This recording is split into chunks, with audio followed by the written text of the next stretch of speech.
Welcome to the Monty Collier Report. I'm Monty Collier. Okay, in this video I want to show an example of John Piper's heretical view of saving faith. I'm going to present Piper's view from an article he wrote on the subject of Lordship salvation. Piper's heretical view of saving faith is the standard view found among Lordship salvation proponents. John Piper's article is titled Letter to a Friend Concerning the So-Called Lordship Salvation Controversy, and it is found on the website monergism.com. In the article, John Piper writes the following, and I quote, "The answer to the question, what is faith, is the most basic one in this whole controversy.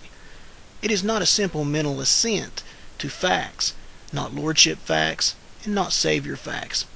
It is a heartfelt coming to Christ and resting in Him for what He is and what He offers." End quote. Notice how John Piper is attacking the biblical notion that saving faith consists only of understanding and assent to the gospel. Piper insists that coming to Christ and resting in Him is also needed. Now later in the article, Piper will clarify this metaphorical language he has chosen to use.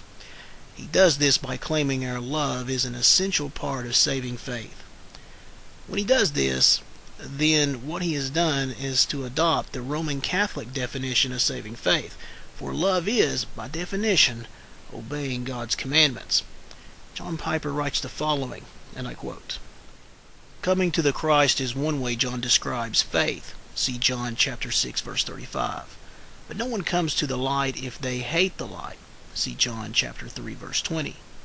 So before there can be coming of faith, there must be the deeper transformation that brings us to love the light and not hate it.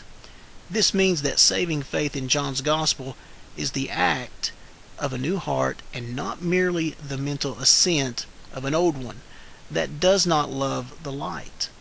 Love is implicit in John's view of saving faith, and this is why he says in 1 John that if we don't love, we don't even know God and have not passed from death to life.